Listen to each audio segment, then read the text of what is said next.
Bien, buenas tardes para todos. El día de hoy, martes 17 de junio, vamos a ver clase de biología. Hace ratico no tenemos clase de biología y pues vamos a continuar con la temática que se había propuesto inicialmente. Seguimos acá aceptando, chicos. Como les comenté, ya les compartí por el chat el canal de YouTube. Entonces, por favor, este, entren, ingresen. Estuve revisando que casi no, sobre todo la clase pasada, casi no tiene visualizaciones. No sé si todos entraron, no sé por qué no entraron. Entonces, pues como por recordarles, ¿no? Y los que no han hecho la actividad, pues todavía tienen tiempo para enviarla para presentarla. Bien, entonces, dándole continuidad a lo que sería pues la clase de hoy en biología, vamos a iniciar partiendo de que nosotros somos células, bueno, somos seres vivos que partimos de una agrupación de células, en este caso para nosotros que somos organismos pluricelulares y tenemos el tipo de células en nuestro organismo, nosotros como seres, perdón, como seres humanos, como Homo sapiens, tenemos células eucariotas. ¿Listo? Y pues también analizando el concepto de que todos los seres vivos deben o necesariamente tienen que tener células, al menos una sola célula. Bien, entonces, los seres vivos parten de ese concepto de que tienen que tener al menos una célula. No deja quitar esto. Ok.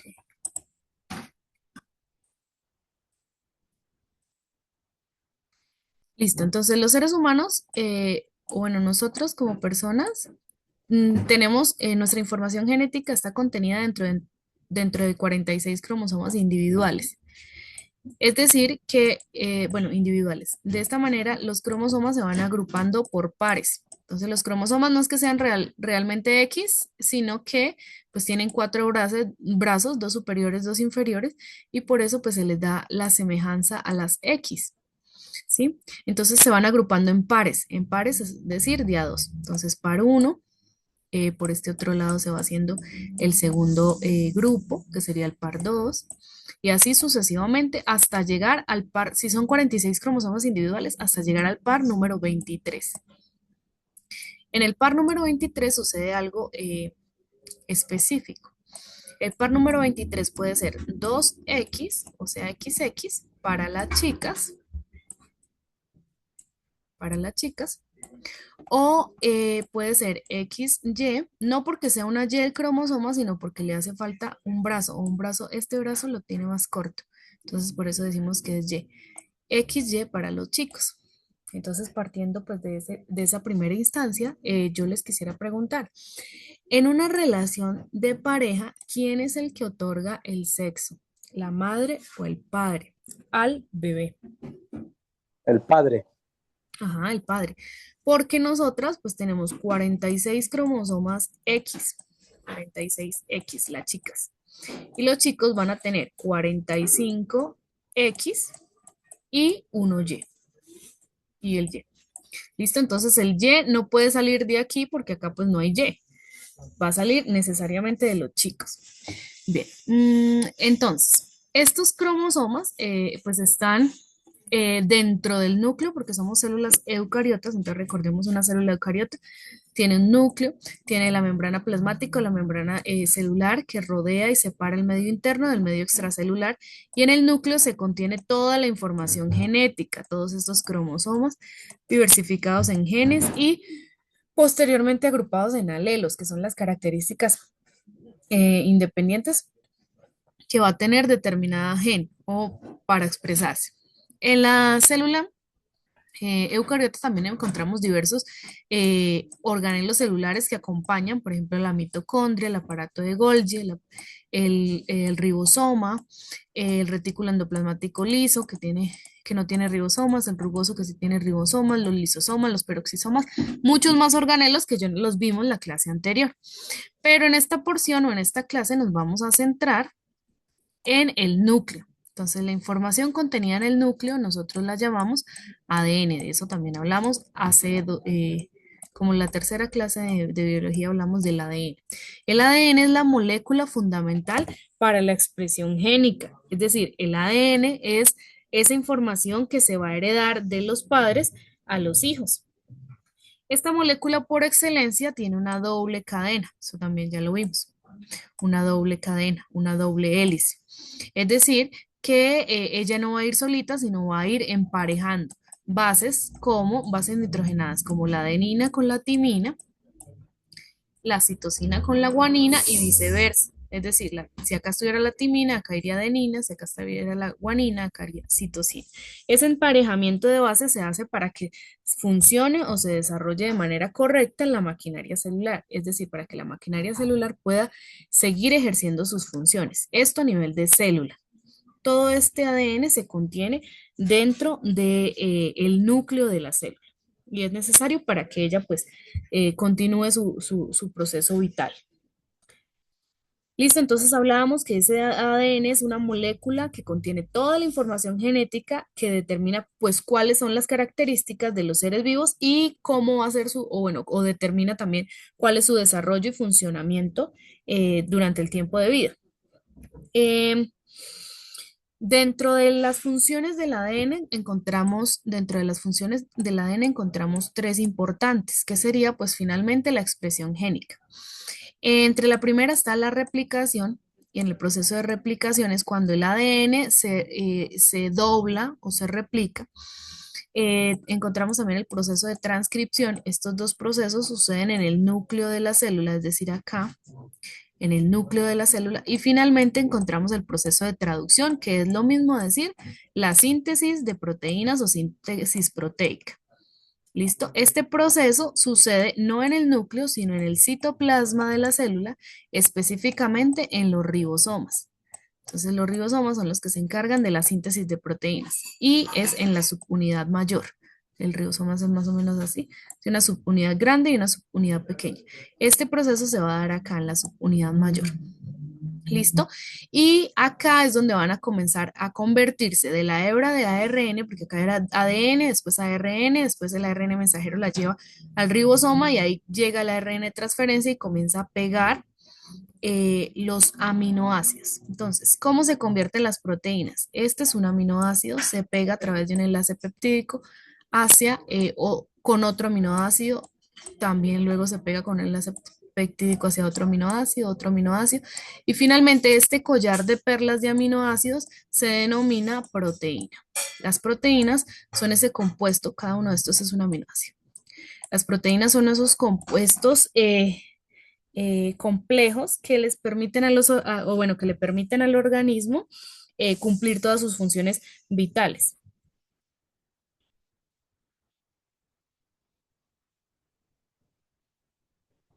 Entonces, gracias a todo este mecanismo, todo este proceso que realiza la maquinaria celular, es que nosotros podemos funcionar y pues mantener nuestro ciclo vital. Ahora, datos curiosos. El ADN puede llegar a medir alrededor de 2 metros por cada célula. Es decir, en el núcleo, acá en este núcleo chiquitico que yo les pinté aquí, de cada célula, imagínense cuántas células tiene nuestro cuerpo humano, millones. Entonces, dentro de cada célula de ADN, o bueno, de la célula, de una célula eucariota, se van a encontrar 2 metros de ADN. Entonces, ahí es cuando les digo que traten como de dimensionar cómo se va plegando el ADN de manera que quepan 2 metros dentro del núcleo de cada célula de nuestro cuerpo. Entonces, si ustedes tienen una porción, por ejemplo, acá, ¿cuántas células pueden haber? Imaginemos que cada puntico son 1000 células. Entonces, ¿cuántas células pueden haber solamente en esta porción o en esta región del cuerpo? Bueno, vamos a continuar. Dígame, Tarde, profe. ¿me dices algo? ¿Cómo?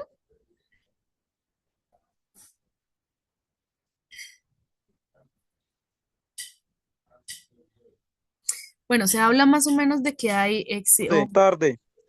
no importa, no importa. Sigue, únete y al final ves la grabación. Se habla de que hay más o menos, o bueno, más de 200.000 millones de kilómetros. Imagínense acá la cifra, mil. Buenas tardes, profe. Buenas tardes. Millones. de Apenas estoy entrando. kilómetros de ADN dentro de todas las células del cuerpo, más o menos. ¿Listo? Entonces, vamos a seguir avanzando. Hasta el momento, ahí creo que no hay dudas, eso ya se había explicado en la clase anterior. Entonces, hasta ese momento creo que vamos bien. Vamos a continuar ahora sí con, con esta parte del tema. Dentro de nuestro organismo, les decía, existen 46 cromosomas de tipo individual. Nuestro cuerpo está compuesto por células de tipo eucariotas, es decir, si tenemos núcleo definido. ¿Qué tipos de células tenemos nosotros que sean nosotros como seres humanos que sean eucariotas? Existen dos tipos. Las células somáticas, que son cualquier célula del cuerpo que no sean óvulos, perdón, que no sean óvulos, ¿sí? Ni espermatozoides. Entonces, ejemplos de células somáticas, por ejemplo, las células de la piel, que son las células epiteliales, mírenlas acá, las células dendríticas de las neuronas, las células, por ejemplo, de los glóbulos rojos, las células sanguíneas, que son las plaquetas también. Todas las células del cuerpo son diversificadas y son especializadas. Entonces, cada célula del cuerpo que se encuentra en cada región de nuestro organismo hace parte de esas células somáticas. Entonces, por ejemplo, las células del hígado, las células del corazón, las células de la piel, todas las células de nuestro cuerpo que no sean ni óvulos ni espermatozoides. Esas son las células somáticas. Las células somáticas tienen una carga genética de 46 cromosomas, es decir, los mismos 23 pares. ¿Se acuerdan que les dije que estaban en pares? 46 cromosomas individuales es lo mismo que decir 23 pares de cromosomas, porque ellos se van agrupando. Esto sería lo mismo que nosotros tenemos acá en nuestra totalidad, 23 pares de cromosomas. Es decir, que si yo quisiera entender cómo es o cómo se organizan estas células podríamos identificarlas como células 2N, que es lo mismo decir células diploides. La palabra diploide, si usted está tomando apuntes, notas, entonces usted escribe allí. La palabra diploide significa, o la diploidía en las células, significa que tienen el doble de la información genética de una célula normal. Doble de la información genética de la info. Es decir, van a tener pues los 46 cromosomas individuales. ¿Listo? Bien, ahora nos vamos por la otra línea, por la otra parte. Las células germinales. Las células germinales son las mismas células sexuales. ¿Qué tipo de células sexuales tenemos nosotros? Sexuales. Entonces, existen dos tipos. Si somos chicas, tenemos óvulos. Si son chicos, tienen espermatozoides. ¿Listo? Entonces, las células germinales son las células reproductivas que al madurar se convierten en óvulos y en espermatozoides, transmitiendo el material genético a la siguiente generación.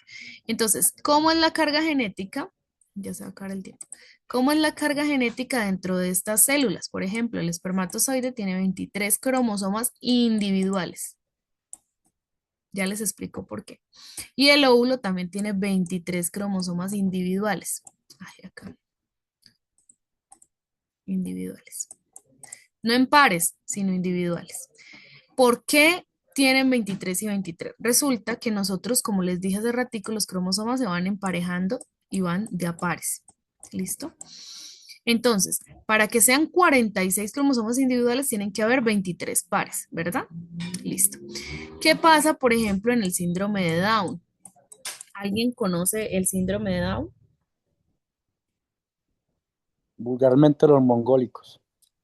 Bueno, el síndrome de Down es pues una trisomía en el cromosoma 21. Entonces, imagínense en el par 21 de las bases y eso les confiere pues la condición de especial o de inclusividad a este tipo pues de población, ¿no? Entonces, el par 21 de los cromosomas, entonces acá este era el uno, imaginémonos acá toda la secuencia de los cromosomas.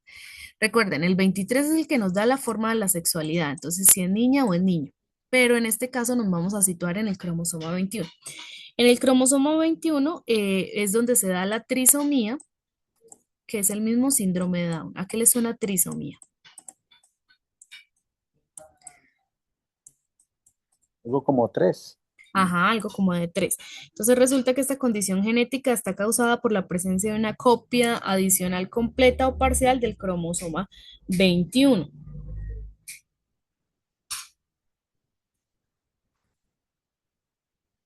Entonces, los cromosomas de esta persona van a ser acá uno más chiquitico.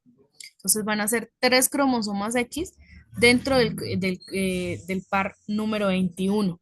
Por lo que esto es lo que le da la condición, o bueno, la condición genética de enfermedad. ¿Listo? Ahora, teniendo en cuenta esto y sabiendo que esta trisomía, o sea, una copia extra del cromosoma, es decir, ellos cuántos cromosomas tendrían.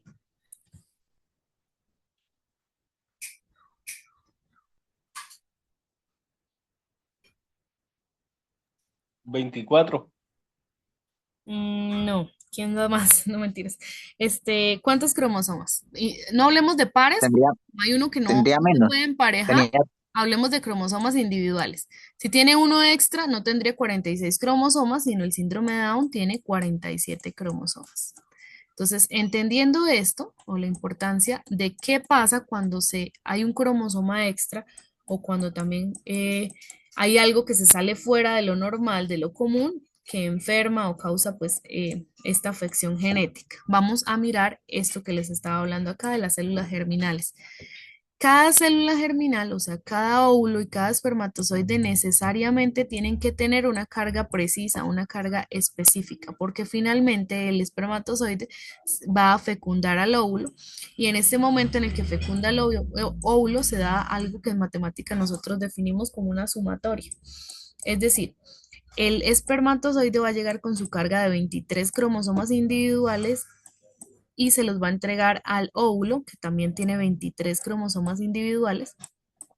Y finalmente el cigoto, que es la construcción de esas primeras fases del embrión, va a tener, estos son igual, va a tener ¿cuántos cromosomas? 23 más 23 serían 46 cromosomas exactos. Y ese sería pues el bebé, el cigoto, el embrión. ¿Listo? ¿Por qué exactamente tienen que tener 23 y no pueden tener 46? Porque si ya vimos que hay una enfermedad o una condición genética, si solamente se llega a alterar uno, ahora imagínense qué pasaría donde estas fueran 46 y 46, o sea, sería algo que naturalmente pues no existiría, ¿sí?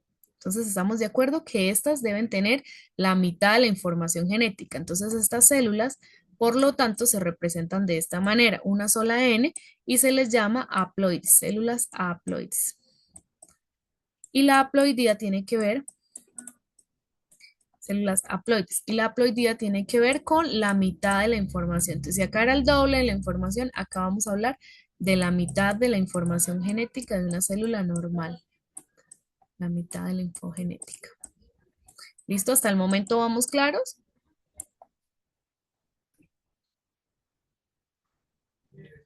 más o menos. ¿Por qué? ¿Qué no entiende? A a medida de la clase voy entendiendo. Ok, ok. Si no, pues puedes ver el video. Nos quedan 4 minuticos. Vamos a continuar con la siguiente diapositiva. A ver, y salimos. Entonces, estas son pues el resumen de los tipos de células que existen en nuestro cuerpo humano. Ya sabemos que las somáticas son cualquier célula del cuerpo, excepto las células reproductivas, y las germinales, que son las mismas sexuales, son esas células reproductivas que finalmente se convierten en los óvulos y en los espermatozoides, que se van a sumar para formar el embrión o el cigoto. Entonces, en ese momento, al sumarse 23 más 23 daría pues lo que es en general o en total, pues la carga cromosómica de un adulto, pues, de un ser humano normal, ¿listo?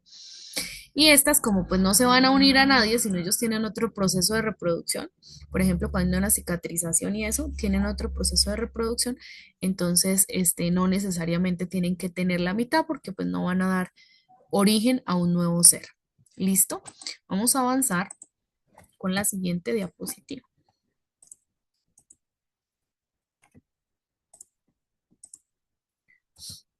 Bien, entonces acá, de la misma manera, a la diapositiva anterior, está también explicado las células germinales y las células somáticas. Acá en las células germinales tenemos el óvulo, y el espermatozoide. Estas se van a encargar de la formación de los gametos. Son células haploides, son no homólogas, tienen la mitad de los cromosomas. Uno son pues los paternos y otros son los maternos, que finalmente cuando se unen, a eso es otra cosa que me hizo falta decirle. Quieran o no, ustedes, o bueno, todos nosotros los seres humanos tenemos dentro de nuestro ADN la mitad de la información genética de la madre y la mitad de la información genética del padre. Es decir, 50% madre, que son las características que ellas nos heredan, y 50% padre, para formar pues en el total del 100%. Lo mismo acá. Entonces, cromosomas paternos y cromosomas maternos. Por este lado, las células somáticas son cualquier célula del cuerpo excepto estas. Las neuronas, glóbulos rojos, células musculares, células epiteliales y las que ustedes pues quiera poner ahí. Son células diploides, son homólogas y tienen pues también cromosoma paterno y cromosoma materno. Acá pues se ve más. Acá están indiscriminadamente. Acá están los paternos y acá están los maternos. Acá en esta pues tienen mitad y mitad, la parte y parte. ¿Listo? Bien. Vamos por favor a abandonar la grabación, la clase y vamos a ingresar nuevamente. De pronto si me demora un poquito me esperan.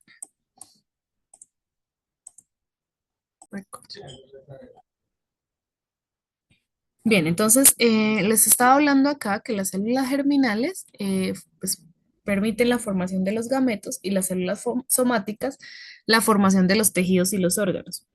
Les mencionaba que las células germinales pues, son haploides, son no homólogas, tienen la mitad de los cromosomas paterno o materno, o sea, o materno. Uno es de la madre y otro es del padre. ¿Listo? No se comparten. Solamente pues hasta que llegan al momento de la fecundación, que es la formación del cigoto. Entonces, ¿qué es esto de homología? ¿O qué son homólogos y por qué unas son homólogas y las otras no? Resulta que las células somáticas son todas las células del cuerpo, pues excepto los gametos, ¿no? Eso ya lo dijimos. Tanto las células somáticas como las germinales, bueno, las células, tanto las germinales son haploides y las somáticas son diploides. Pero entonces cuando se habla de homología, los cromosomas homólogos son diapares de cromosomas que tienen la misma forma, tamaño y contienen pues los genes para las mismas características, que uno provenga de la madre y otro del padre. Entonces la homología se cumple para las células somáticas, ¿sí? Ya lo mencionábamos. Tienen la mitad de la información genética de la madre y la mitad de la información genética del padre. En este caso no hay homología porque no tienen o tienen la del padre o tienen la de la madre, ¿listo? O sea, cada una viene de una línea celular diferente. ¿Cómo se reproducen estas células? Entonces ya hablamos que tenemos dos tipos, las células somáticas y las células germinales. También pues existen dos tipos de reproducción de células que yo creo que alguna vez pues las hemos oído, las hemos escuchado. Entonces hablamos de mitosis, que es una reproducción en donde pues el producto final de la mitosis, vamos a coger acá un color como amarillito. El producto de la mitosis es la producción de dos células hijas. Dos células hijas a partir de una única célula madre. Entonces, de una célula voy a formar dos células hijas. Bien, por otro lado, la meiosis es a partir de una célula, usted no se ve, a partir de una célula madre voy a formar cuatro células hijas. Entonces, como acá son cuatro células hijas, cada una de estas células va a ser haploide, es decir, va a tener la mitad de la información genética que la célula madre. Si ustedes miran acá, esta sería la célula madre, esta sería el primer ciclo de la meiosis, el segundo ciclo de la meiosis. Por cada ciclo se dio o se da lugar a dos células hijas, para un total de cuatro células hijas. Entonces acá tenemos una, dos, tres y cuatro. Esta forma de reproducción por meiosis es la que nos va a dar la formación de los gametos, es decir, la reproducción de las células germinales o las células sexuales. ¿Listo? Es decir, que las células sexuales se reproducen a través de meiosis, para que finalmente cada una de estas células tenga la mitad de la información genética de la célula madre. Es decir, esta célula era 2N, era diploide, y estas células hijas van a salir haploides, la mitad de la información genética para que finalmente cuando el espermatozoide fecunde el óvulo, esta tenga N, esta tenga N, y cuando se sumen, nos dé un resultado de 2N. ¿Sí? O sea, diploide. Bien, ahora por este lado, vámonos por el ciclo de la mitosis. Las células somáticas se reproducen por mitosis. Mira, acá está célula somática, célula somática. Un proceso que genera dos células hijas idénticas, o sea, son una copia perfecta de la célula madre con la misma cantidad de cromosomas. Es decir, acá hay 2N, diploidía, acá hay 2N. Esta es la célula 1, esta es la célula 2. Estas son las hijas de esta célula. ¿Listo? Entonces la mitosis produce dos células. Está en la célula madre, estas son los productos de la célula hija. Esta es otra forma. Mira, acá está. Las células sexuales o las germinales, en cambio, se reproducen por meiosis, por esta línea. Célula germinal, esta línea. Este proceso, pues, de la meiosis, como les mencionaba ahorita, son 4 células hijas haploides a partir de una madre, es decir, tienen la mitad de la información genética y pues, son genéticamente diferentes entre sí a la célula de la madre. Es decir, van a tener la mitad de esta información genética. Vamos a continuar acá. Entonces, el cuadro comparativo de la meiosis y la mitosis queda más o menos de la siguiente manera. ¿Cuál es el objetivo de la mitosis? Duplicar la célula para crecer y reparar tejidos. Entonces, por eso la mitosis es la reproducción que hacen las células para, por ejemplo, cuando hay un proceso de cicatrización, una herida. Entonces, ¿qué pasa con las células epiteliales, que son las células de la piel? Necesitan, pues, todo el mecanismo del sistema inmunológico, pero necesariamente las células epiteliales comienzan a reproducirse a partir de este mecanismo de mitosis, para que se dupliquen las células, comiencen a crecer y finalmente reparen los tejidos. ¿Qué pasa? Cuando se está dando este proceso, no se está hablando de, pues, de células de mitosis, es decir, entra una célula madre, 2N, y salen dos hijas con la misma información, 2N, igualiticas. Porque imagínense, donde salieran con la mitad de la información, pues quedaría como la piel, media piel, por ejemplo, o algo así. En este caso, por la vía de la meiosis, ¿cuál es el objetivo? Producir células sexuales o gametos. Entonces vuelvo y les menciono. Y entra una célula diploide y salen 4 chinitas, 4 celulitas, todas haploides, con la mitad de la información genética. ¿Listo? Bien. ¿Por qué? Porque finalmente cada célula sexual tiene que fecundar, por ejemplo, vuelvo y les hago el dibujito, óvulo y espermatozoide. Al hacer la sumatoria, nos tiene que dar 46 cromosomas, que es lo mismo a decir una célula diploide. Continuamos. ¿Cuál es el resultado de la mitosis? Dos células hijas idénticas, acá las tenemos, 1, 2. Y el resultado de la meiosis, 4 células sexuales haploides distintas a la madre. Entonces acá tenemos 1, 2, 3 y 4. ¿Dónde ocurre la mitosis? En células somáticas como las del hígado, el sistema nervioso, la piel. Cualquier célula que usted crea, excepto los óvulos y los espermatozoides, que son las meiosis. Perdón, las células sexuales. ¿Dónde ocurre la meiosis? En las células sexuales. El tipo de reproducción de la mitosis es asexual y ya sabemos que el tipo de meiosis, porque son células sexuales, es sexual.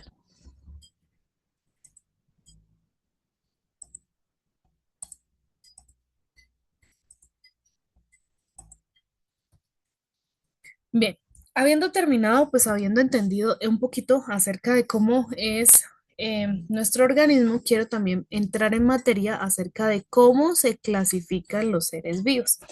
Ya en clases anteriores hemos abarcado qué son los seres vivos, cómo están compuestos, cuáles son sus características, pero en esta clase, pues en esta segunda parte de la clase, quiero entrar a mirar cómo se clasifican los seres vivos.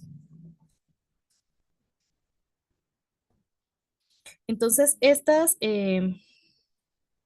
clasificación de los seres vivos que hoy día conocemos, que está discriminada por reinos, inicialmente pues fue un proceso bastante complicado. Esta clasificación necesariamente pues tuvo muchas modificaciones a lo largo de los años y poco a poco a través de científico a científico, de historia, de muchas investigaciones, pues la conocemos hoy día tal como es. Pero entonces inicialmente pues se hablaba de este clado que se llamaban los móneras, que eran esas bacterias, pero que no estaban como muy bien definidas. Hoy día sabemos que ya los moneras no existen, que sabemos que venimos todos de una célula ancestral llamada Luca, que fue pues el nombre que decidieron allí los científicos colocarle a esta célula.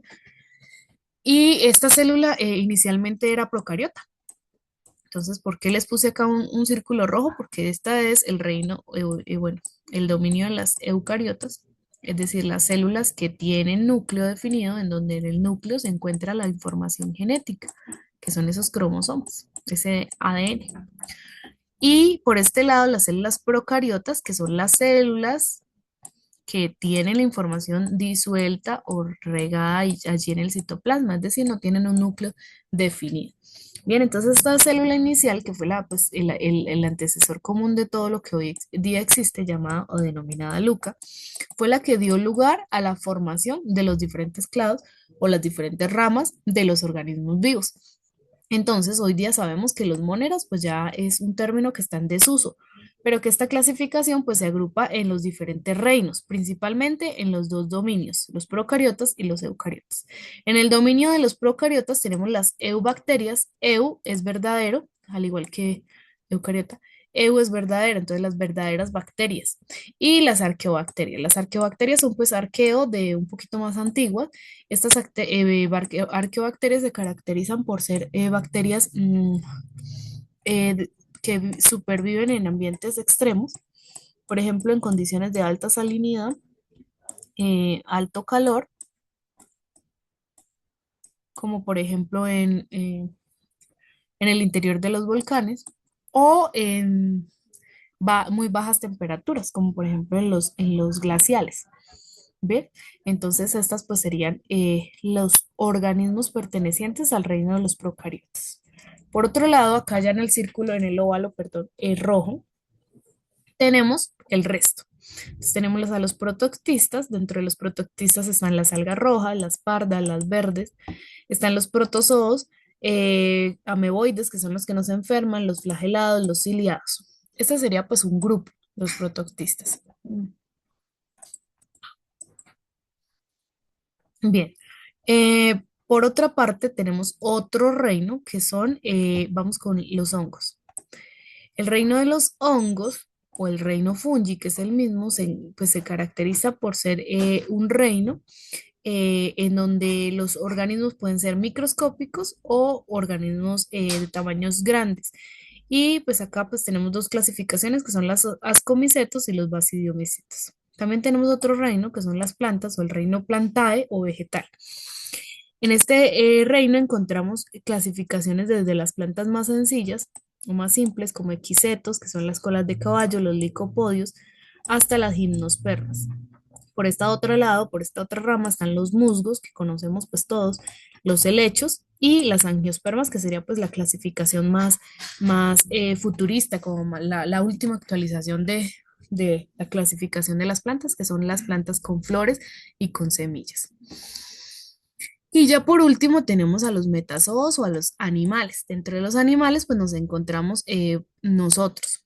Entonces están los nidarios, animales marinos, equinodermos, estrellas de mar, peces, crustáceos, moluscos, platelmintos, poríferos, esponjas, anélidos, insectos, que sabemos que es un reino. Es una clasificación muy amplia. Están los arácnidos, reptiles, aves, mamíferos, que en este pues nos encontramos lógicamente nosotros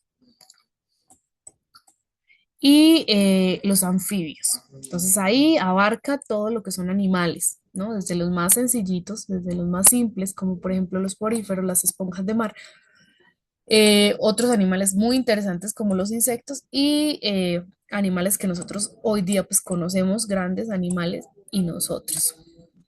Listo, entonces esa es como básicamente la clasificación de los seres vivos.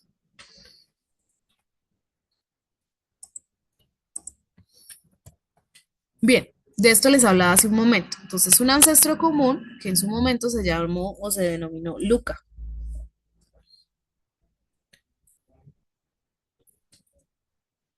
A partir de ahí, la clasificación de los seres vivos se fue diversificando. Entonces comenzó a salir el dominio bacteria, el dominio arquea, el dominio eucario. Hoy día se conocen pues estos tres dominios y a partir de ahí pues su clasificación discriminada, perdón.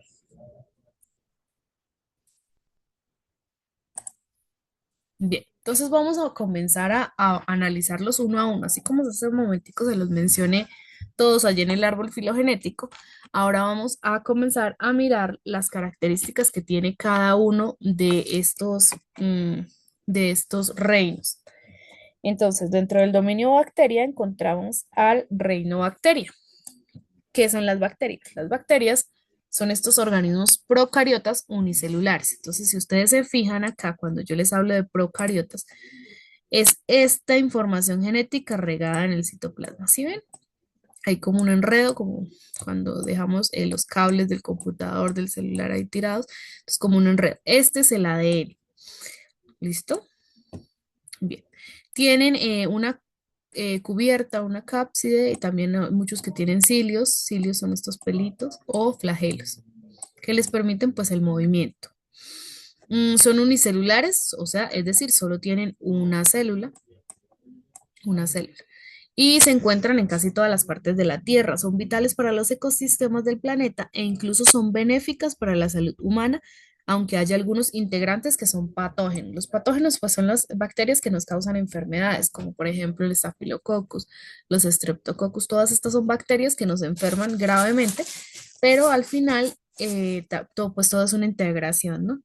También existen bacterias que son muy benéficas para los ecosistemas. Por ejemplo, en los ciclos de nitrógeno existen los microorganismos descomponedores que se encargan, o las bacterias nitrificantes que se encargan de fijar allí el nitrógeno para que pueda ser consumido al nivel del eslabón como las plantas.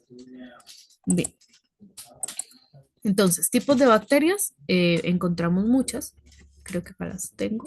Muéstrame a ver. Ujú. Entonces, enfermedades causadas por bacterias. Ejemplos, les puse acá varios. Por ejemplo, la faringitis estreptocócica, que es pues, la infección de las gargantas, la que nos da, que nosotros decimos amigdalitis, esa es la faringitis estreptocócica. Cuando hablamos de cocos o cócicas, hablamos de bacterias en forma de círculos, como cocos.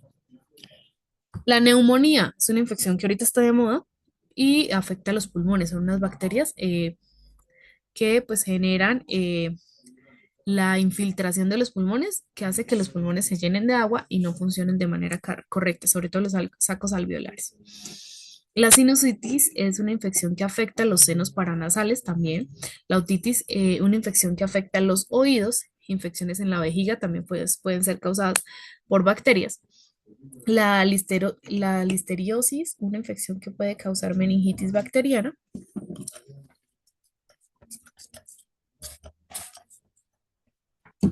Mm, Seguimos con la difteria, el botulismo, la diarrea asociada con los antibióticos, la enfermedad de Lyme, la fiebre por mordedura de rata y la sífilis. Entre esas, pues pueden haber muchas más enfermedades que son causadas por bacterias.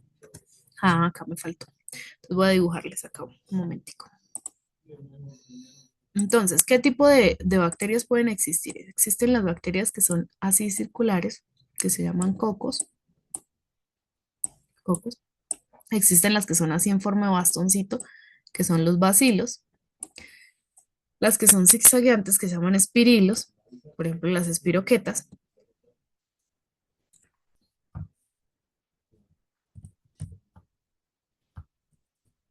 Así son zigzagueadas como espirales.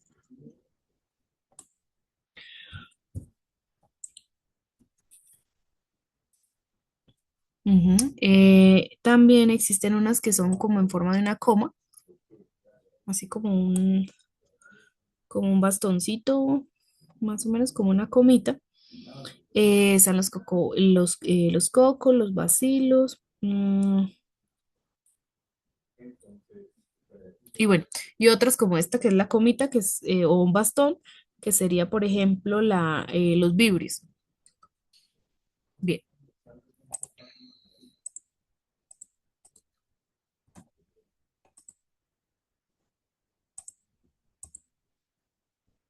vamos para el segundo reino, que sería el reino de las arqueobacterias, dentro del dominio de las arqueobacterias. Estas bacterias, como bien al inicio les dije, de la clasificación de los seres vivos, son bacterias que se ubican en ambientes extremos. Este grupo de microorganismos, procariotas también unicelulares, son parecidas a las bacterias. Al igual que las bacterias, no presentan núcleo ni orgánulos membranosos internos, pero son fundamentalmente diferentes a estas, que de tal manera que conforman pues un dominio aparte. Estas arqueobacterias, al igual que las bacterias, pues tienen su información genética regada en el citoplasma. ¿Listo? Muchos pueden tener así flagelos, como se muestran acá en la figura, otras no. ¿Listo? Son extremófilas porque viven en ambientes extremos, por ejemplo, las termófilas, las halófilas o las metanógenas. Las termófilas, perdón, viven en ambientes demasiado cálidos. Las halófilas, perdón, viven en ambientes demasiado salinos. Y las metanógenas viven en ambientes que contienen metano, por ejemplo, en las heces de las vacas, del popó de las vacas o de los excrementos de las vacas. Estas bacterias o arqueobacterias no son patógenas, es decir, a nosotros los humanos no nos enferman, o pues a los mamíferos no nos enferman. Bien, entonces un ejemplo de los ambientes en los que pueden vivir este tipo de bacterias son estos que se aprecian pues en la figura. Ambientes adversos que para algunas bacterias constituyen un dulce hogar, como en ambientes ácidos, en ambientes muy calientes o muy fríos, o lugares salinos. Continuamos. Ya vimos las procariotas, ahora vamos a ver las eucariotas. Entonces, dentro de las eucariotas encontramos el reino de los protozoos. Los protozoos son organismos microscópicos, los tenemos acá en la parte inferior de la diapositiva al lado derecho. Son eucarióticos, que habitan en ambientes húmedos o medios acuáticos. La clasificación habitual de ellos se distingue entre cuatro tipos. Están los flagelados, o sea, los que tienen colitas, por ejemplo, esta euglena. Están los ciliados, los que tienen pelitos, por ejemplo, estos. Los esporozoos y los rizópodos. Los rizópodos son los que tienen como raíces. ¿Listo? Y los esporozoos que parece que tuvieran como esporas. ¿Listo? Estos protozoos generalmente pues están o participan como organismos patógenos que nos enferman.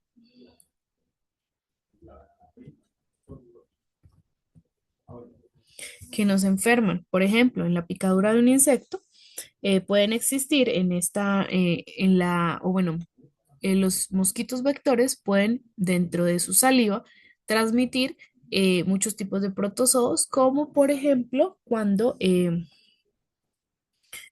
se dan enfermedades como la malaria. Esta malaria pues es causada por un protozoo del género Plasmodium que se transmite a través de mosquitos y provoca pues síntomas bastante complicados como fiebre, vómitos, dolor de cabeza y puede provocar la muerte.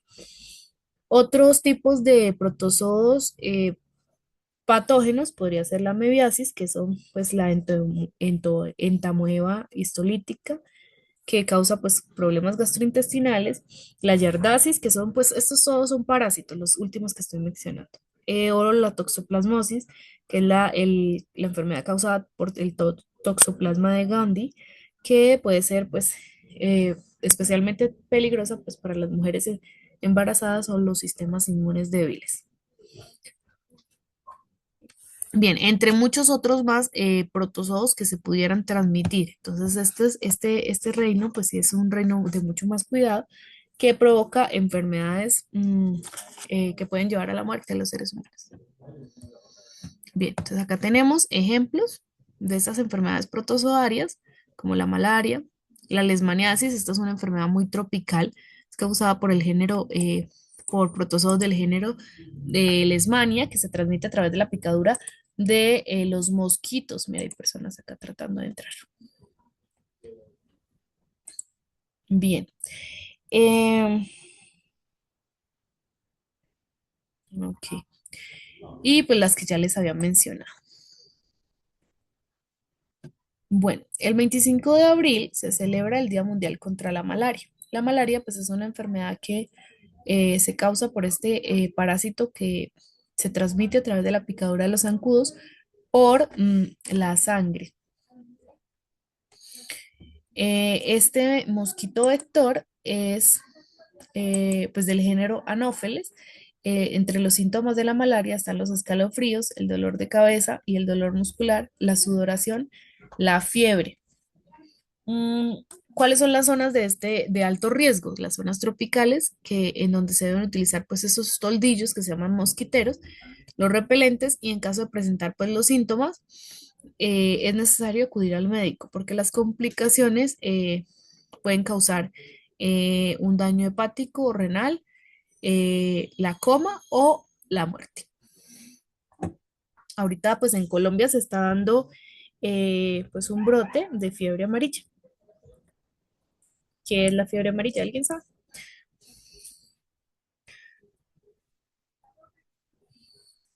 Hola, ¿me escuchan?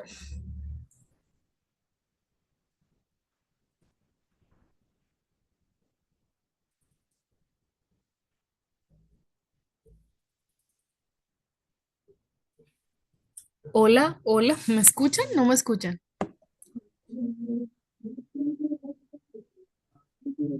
No escucho a nadie, no sé si están o si todos se salieron.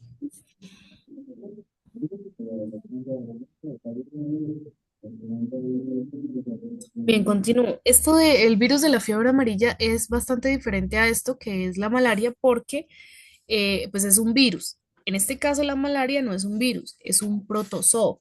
Es decir, los virus pues son agentes, no se le podría decir exactamente organismos vivos porque ellos no están vivos en el medio circundante, sino solamente se activan cuando llegan al cuerpo. Es un mecanismo muy complejo porque, pues, como les digo, ellos están en el medio circundante inactivos y cuando llegan al cuerpo se pegan a la maquinaria celular de bueno, se pegan a las células y obtienen esas, como ese plus para funcionar y comienzan pues a producir mucho más virus, a replicarse.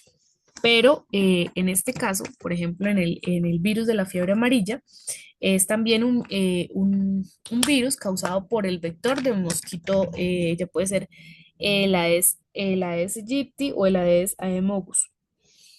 La fiebre amarilla, pues como les digo, es un virus que tiene alto contagio, pero generalmente pues siempre se va a transmitir a través de la picadura de los mosquitos.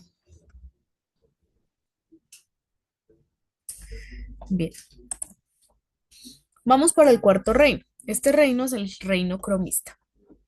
En el reino cromista encontramos pues son organismos eucariotas, generalmente pues son algas, pueden ser algas unicelulares, es decir, solamente tienen una célula, pueden ser diatomeas, dinoflageladas, algas doradas, aptófitas, criptófitas y también existen algas pluricelulares, o sea, con muchas células, como las algas pardas. Entonces acá tenemos ejemplos de tipos de algas.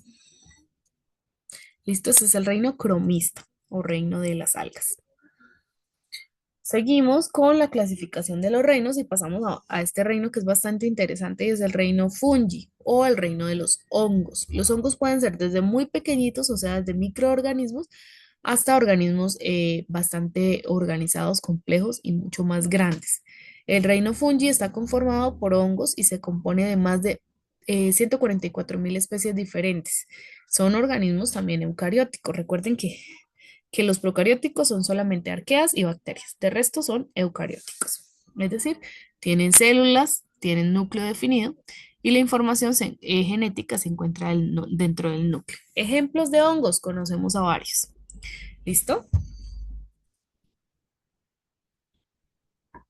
Entonces van desde los hongos como los champiñones que nosotros comemos, como también los hongos del moho, que generalmente los asociamos pues a la pudredumbre de los alimentos, o también pues los hongos que causan la eh, humedad en, pues, en los lugares, sobre todo en climas fríos o en zonas bastante húmedas, pero causan pues toda esta de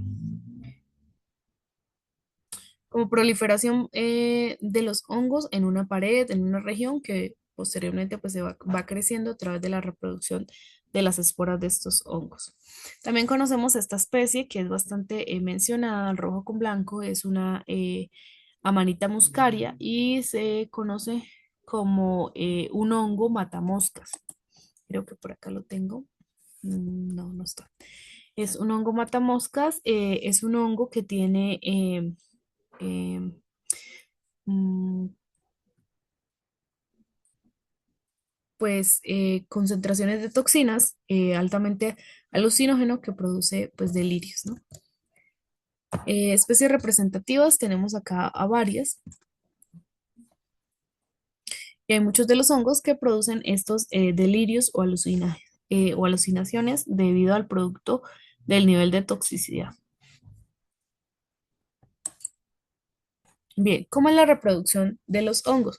La reproducción de los hongos se hace a través de la liberación de las esporas. Entonces, ustedes han visto que cuando hay un hongo y ustedes sacuden, ellos sueltan como unos punticos, como no sé, como un polvito. Ese polvito son las esporas. Son diminutas y a través de esas, pues ellas logran reproducirse. Entonces, a medida donde cae una, pues se liberan las esporas y donde cae una espora, ahí comienza la germinación, el proceso de la elongación de las hifas y finalmente se vuelven así estos como estos pelos radiculares en donde crece pues la sombrilla o la cápsula y finalmente pues se da el pie o el tallo del hongo y pues llega a su estadio maduro. Entonces esto es lo que les mencioné hace un momento. Este polvito que están botando ellos son las esporas, la forma en la que ellos tienen para reproducirse. Ahora yo les pregunto, ¿ustedes creen que está bien comerse una fruta que tenga hongo, un alimento que tenga algún tipo de hongo? ¿Quién me dice?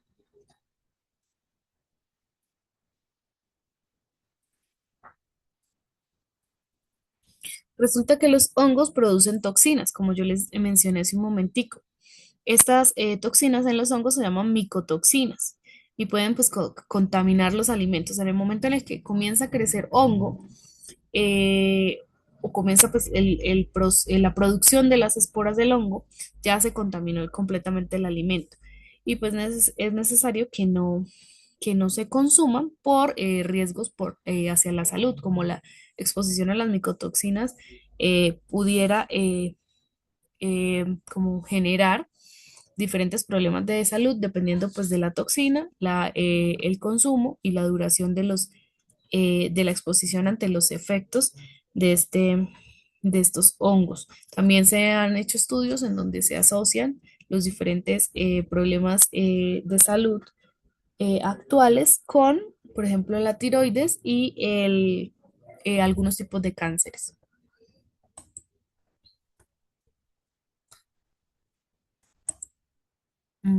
Bien.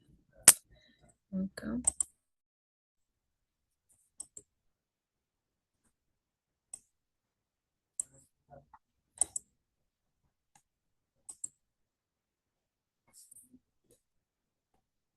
Bien, entonces, los hongos, características de este reino.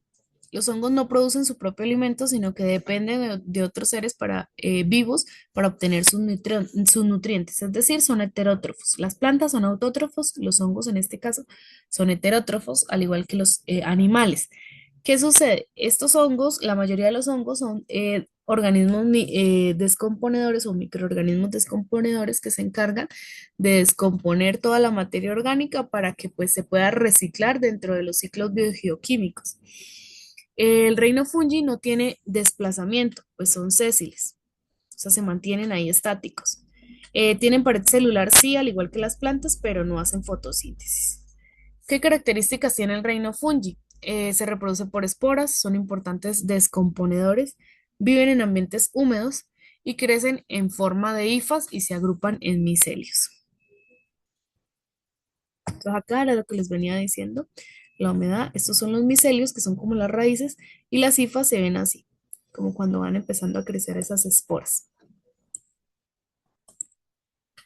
Listo, los hongos también nos enferman, entonces causan enfermedades como el pie de atleta, la candidiasis, el tricosporionosis y los hongos de las uñas. También por inhalación, acá por ejemplo cuando están ellos liberando las esporas, por inhalación también pueden alterar o dañar gravemente nuestros pulmones o la piel.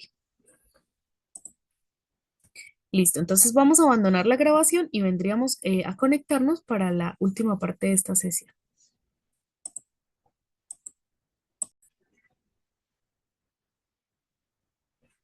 Bien, al final de este video les va a aparecer y les voy a enviar con la profe Zaida el taller de esta sesión de clase.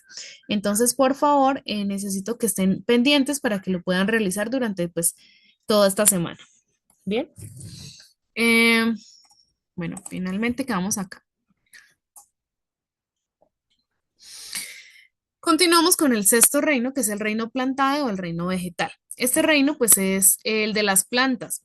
Son organismos con células vegetales que poseen paredes celulares. Las paredes celulares son como la estructura de un salón o de la casa en donde ustedes ahorita se encuentran, en el lugar donde ustedes se encuentran. Esas paredes, o esa estructura que le da soporte y rigidez a donde ustedes están ahorita, como a la casa en donde se encuentran, es lo mismo que hacen o es la misma función que hacen las paredes celulares en las células.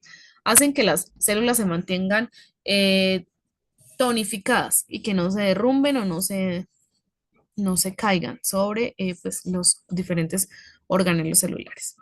Se componen principalmente estas paredes de celulosa. Son organismos, las plantas son organismos autótrofos, mayormente son fotosintéticos sin capacidad locomotora o de desplazamiento, pero sí tienen movimiento. ¿Cómo se mueven las plantas? Se mueven desplazándose hacia la luz solar.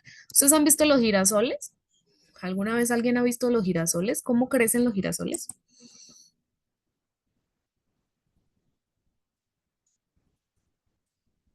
Hola. Bueno, resulta que los girasoles crecen o van direccionando su movimiento hacia la luz solar.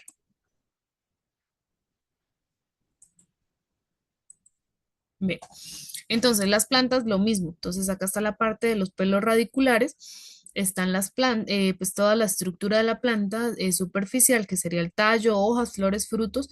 El tallo puede ser leñoso cuando es de leña o lignificado cuando, perdón, o herbáceo cuando es de hierba, color verde. Cuando la planta está de color verde, bueno, las regiones donde la planta tiene color verde es donde va a realizar la fotosíntesis. Y esas, pues ahí van a ser las células fotosintéticas. A través de los tubos vasculares, como el xilema y el floema, ellas se van a encargar de transportar los productos fotosintéticos hacia los lugares no fotosintéticos. Entonces, las células fotosintéticas a través del xilema y del floema. El xilema va a transportar agua y el floema va a transportar todos los otros productos de la fotosíntesis. Entonces, de las células fotosintéticas se van a transportar los nutrientes y los productos fotosintéticos hacia las células no fotosintéticas. Entonces, recuerden que la planta hace la fotosíntesis donde está el color verde, que es la incidencia directa sobre la luz solar, el dióxido de carbono, entra el agua también, que es un sistema complejo, pero también entra algo que acá pues no están, que son los nutrientes o los minerales. Nutrientes. A partir de ahí se va a generar glucosa, que es la misma pues azúcar, glucosa, y una molécula de dioxígeno u oxígeno. Entonces esto también se va a generar. Y esto, pues esta interacción o estos subproductos son los que van a hacer que se produzca la materia orgánica, o sea que se siga generando el crecimiento de las plantas. Bien, continuamos. La clasificación de las plantas. Las plantas se pueden clasificar de la siguiente manera. Entonces existen plantas vasculares y plantas no vasculares, es decir, plantas que tienen los tubos de haces vasculares como como el xilema y el floema,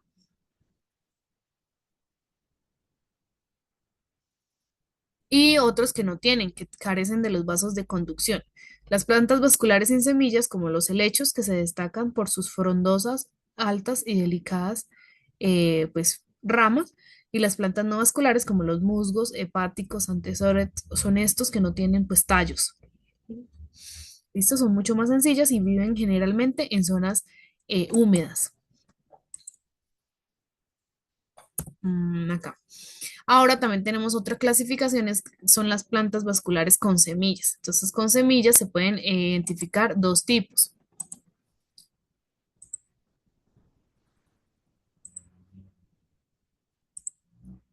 Ujú.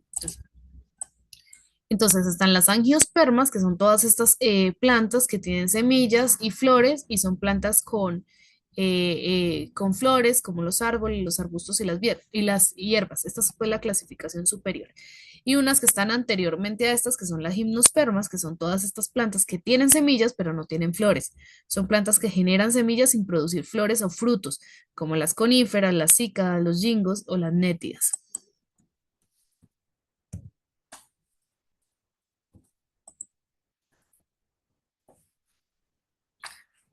Ya como porción final encontramos al reino animalia o el reino animal. En el reino animal tenemos, bueno, características importantes como el reino animal bueno, pertenece al grupo de los organismos vivos que son pluricelulares. Es decir, todos tienen más de una sola célula.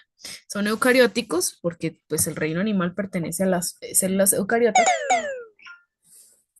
Son organismos heterótrofos, es decir, que se valen de otros organismos para subsistir. Tienen respiración aerobia, es decir, necesitan o requieren de oxígeno. La reproducción es sexual y su capacidad, y pues tienen capacidad de desplazamiento. Eh, Pueden ser de dos tipos, pueden ser vertebrados o invertebrados. Vertebrados como cualquier animal que contenga huesos, como los mamíferos, o invertebrados, animales que no contienen huesos, como por ejemplo los insectos. ¿Cuál es la importancia ecológica del reino animal? Dentro de esta importancia ecológica se encuentran, por ejemplo, pues, por ejemplo, el controlar plagas, diferentes plagas. Ya terminó acá la grabación.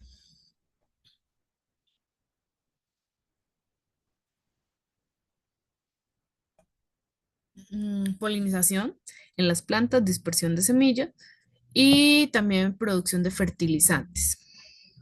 ¿Cuáles son los beneficios para el ser humano de los animales? Entonces, unos nos sirven como alimento, otros como transporte, también la producción de textiles, de cuero, de sustancia para la farmacología, la perfumería y la cosmética. Los animales vertebrados pues tienen columna vertebral y cráneo. Ejemplo, las aves, los mamíferos, los peces, los reptiles y los anfibios. Los animales invertebrados carecen de huesos de columna vertebral. Ejemplo, los artrópodos, anélidos, moluscos, poríferos, nidarios. Dentro de los artrópodos están pues los insectos. Entonces acá tenemos una imagen bastante pixelada, pero pues se alcanza a ver. Dentro de los invertebrados, o sea, los animales sin columna vertebral, encontramos a los poríferos, que son estas esponjas de mar. También tenemos a los nidarios, que son las medusas, a los platelmintos. Son animales bastante antiguos. Los anélidos, que son las lombrices, los moluscos o los equinodermos. Y finalmente, pues a los artrópodos. Dentro de los artrópodos, pues son todos estos animales que tienen patas articuladas. Están los crustáceos, son los cangrejos, los arácnidos, arañas, insectos de todo tipo. Y los miriápodos, que nosotros les decimos 1000 pies o 100 pies, que tienen más de 6 u 8 pies. Dentro de los animales vertebrados encontramos pues otra clasificación. Entonces encontramos los animales de sangre caliente y los animales de sangre fría. Estos pues animales, así pues sería como la clasificación sencilla, ¿no? Los de sangre caliente serían los mamíferos y las aves. Estos animales también se pueden clasificar, pues un término más, o bueno, mejor propuesto serían los endotermos y los ectotermos. Los endotermos, como las aves y mamíferos que generan su propio calor metabólico para mantener una temperatura corporal pues relativamente constante, independientemente de la temperatura ambiental que haya afuera.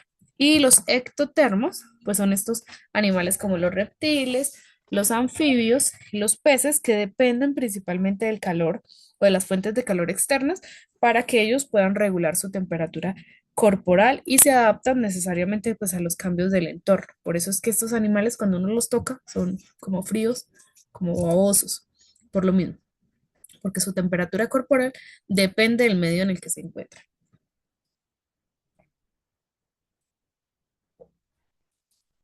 Los animales también tienen varios tipos de clasificación. Por ejemplo, el tipo de nacimiento. Entonces, hay algunos que son ovíparos, que nacen de huevos, hay otros que son vivíparos, que nacen necesariamente de la madre, de la placenta, perdón, de la placenta de la madre. Y hay otros que son ovovivíparos, que se crían dentro de huevos, pero dentro del cuerpo de la madre. Por ejemplo, ¿qué animales ustedes conocen que sean ovovivíparos? Los peces. Eh, los peces no, porque los peces los colocan los huevos, después el pez macho los fecunda y Tortugas. finalmente pues, nacen, entonces son ovíparos. La Pero tortuga. hay otra clasificación que son ovovivíparos. Los ovovivíparos, por ejemplo, de peces tendríamos, por ejemplo, los tiburones. Estos se crían dentro de un huevo, dentro de la madre, y finalmente cuando nacen, pues se rompe el huevo y nace el bebé, pero nace dentro de la madre. ¿Listo? Y ya los vivíparos, pues como por ejemplo todos los mamíferos, incluso nosotros, ¿no? Que nacemos de la placenta de las mamás. Mm, bien, pues acá tenemos algunos ejemplos. Los animales también se clasifican o se caracterizan por los tipos de alimentación. Entonces están, bueno, están los autótrofos, bueno, acá hablan en general de los seres vivos, ¿no? Porque los autótrofos no son, pues, animales, ¿no? Entonces acá hablan de, pues, una clasificación que son tipo de alimentación autótrofa, que serían los fotótrofos, y los quimiótrofos, que son, pues, las plantas. Y por otro lado están los heterótrofos, que sí son los que nos competen en este momento, que son los animales. Pueden ser herbívoros, que solo coman plantas.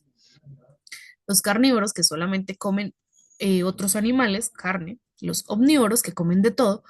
Los hematófagos, que se alimentan de sangre, por ejemplo, los mosquitos.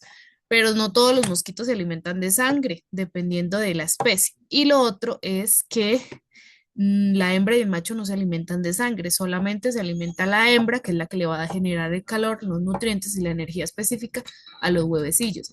Y el macho generalmente tiende a ser nectarívoro, o sea, se alimenta de plantas. Y otro tipo de clasificación o de alimentación es pues los saprófitos. Estos organismos o microorganismos que se alimentan de materia en descomposición, como los hongos.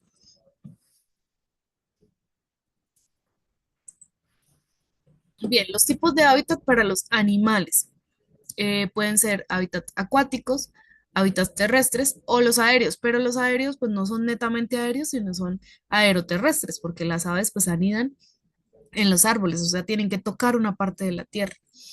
Entonces se llama, pues se denomina de otra manera mejor como aeroterrestres. Acuáticos limitados a los cuerpos de agua, terrestres limitados pues a la superficie terrestre y aeroterrestres limitados a la anidación terrestre y eh, el tiempo de vida en vuelo. Estos animales también bueno, el reino animal también se puede clasificar a través de su desplazamiento. Entonces hay animales que caminan y corren, otros que vuelan, otros que nadan y otros que reptan. Por ejemplo, los que reptan son los que o alguna parte de su cuerpo choca contra el piso y se desplaza así como si fuera arrastrándose. Por ejemplo, el cocodrilo, los geckos, las serpientes y bueno, entre otros. Bien, dentro de esta clasificación de los animales,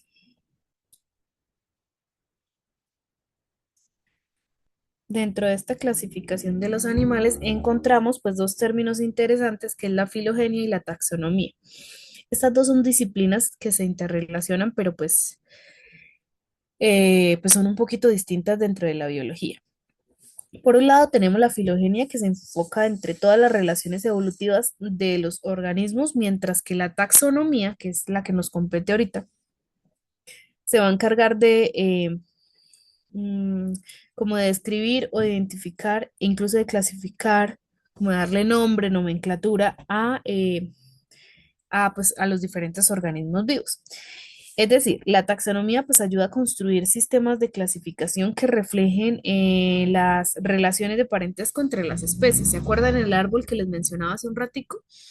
Ese árbol que les mencionaba filogenético hace un momento pertenece a esto, a la taxonomía. Entonces, dentro de la taxonomía encontramos esa clasificación general de los organismos vivos que les permite o que permite establecer pues cuáles fueron las relaciones evolutivas de parentesco entre ellos, también adaptándose pues básicamente a lo que es la filogenia. Bien, dentro de los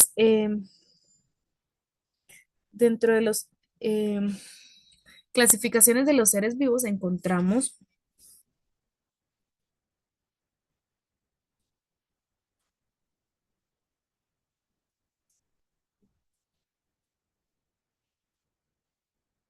pues como las categorías taxonómicas. En este caso, pues tenemos acá las principales. Está el dominio, el reino, el filo, la clase, orden, familia, género y especie. Especie sería pues la más inferior y dominio sería la más superior. ¿Listo? En este caso, para esta especie de zorro rojo, denominado pues como el nombre de especie sería Vulpes vulpes. Comenzamos por un dominio eucariota, es decir, todas sus células son eucariotas. Seguido, pertenece al reino animal, o sea, todas las características que tiene este zorro hacen que lo ubiquen dentro del reino animal y no dentro del reino vegetal, o no dentro del reino fungi, o no dentro del reino cordata, o no dentro del reino bacteria o arqueobacteria.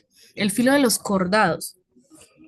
Entonces se ubica dentro del filo de los cordados, que son pues estos animales que se caracterizan por tener la presencia de la cuerda dorsal o la columna vertebral. Se ubica también dentro de la clase de los mamíferos, es decir, los mamíferos, ¿qué características tienen? Tienen pelo, tienen pelaje, tienen depósitos de grasa y generalmente pues nacen de placenta y toman leche materna, es decir, maman. La palabra mamífero viene de pertenecen al orden carnívoro, es decir, se alimentan de carne u otros organismos vivos. Mm, Pertenecen a la familia de los cánidos, que son pues una familia mamífera del orden carnívoro que abarca o que comprende entre otros animales como los perros, los coyotes, los chacales y estos, ¿no?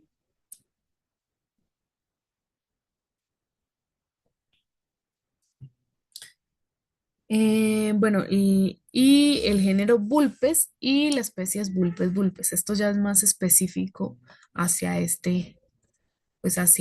según las características, ¿no? Para determinar qué género, qué especie o qué tipo de orden taxonómico se requieren pasar claves. Las claves dicotómicas es una forma en la que los especialistas, los biólogos encargados de la clasificación taxonómica, pues le corren a los animales para que puedan determinar qué especie, qué tipo es y pueden ir de esa manera ubicándolos taxonómicamente.